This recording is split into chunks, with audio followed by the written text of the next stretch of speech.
السلام عليكم ورحمة الله وبركاته، متابعين قناة فور اكس.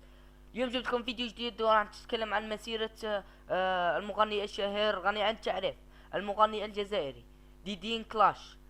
قبل ما نبدأ الفيديو لايك واشتراك وخلونا نبدأ. ديدين كانون سيز أو الملقب بديدين كلاش هو مغني جزائري، اسمه الحقيقي يوسف خير الدين.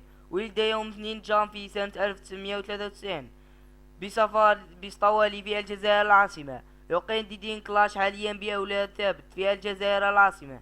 ديدين كلاش متزوج وأب ل3 أبناء، وقد اشتهر ديدين كلاش بأغنية اختارني ونعيش وحداني من 2015 إلى 2016، الأغنية التي انتشرت كثيرا في تلك السنوات.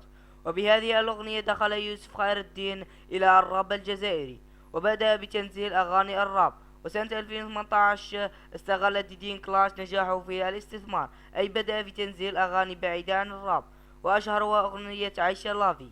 بدأ بتوقيع مع شركات أبرزها شبكة النت في الجزائر ومنصة الموسيقى العالمية. دخل ديدين إلى البيوت الجزائرية في رمضان 2020 بأغنية يا موجة البابور في البرنامج الذي عرض على الجزائريين تحت عنوان الناس. وفي رمضان 2021 شارك مرة أخرى في برنامج أحوال الناس الموسم الثاني، لكن هذه المرة كممثل وليس مغني، حيث أدى ميلانو الأغنية هذه من مرة.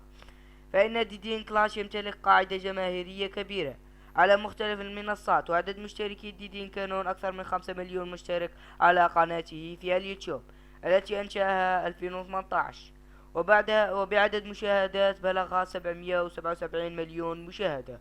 ويعتبر فيديو كليب في هواك أعلى فيديو مشاهدة في قناته، وكانت الأغنية مع جيلال بالينو. عدد متابعين كانون ساز على انستغرام أكثر من 2.8 مليون متابع وأكثر من 100 منشور. ومن هنا نستنتج أن هذا الراب شهير يمتلك قدرات رائعة، ونتمنى له التوفيق في مسيرته. وقد وصلنا إلى الفيديو، كان معكم أحمد من قناة فور اكس، ومع السلامة.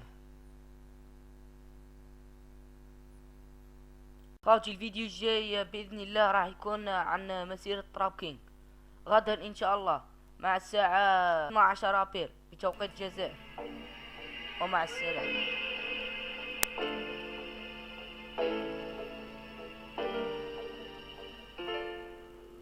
غير ربي يقضي لي ظلمة واسمه مغيمة، يسقط ماسك الحيلي عشرتهم ماشي دايمة.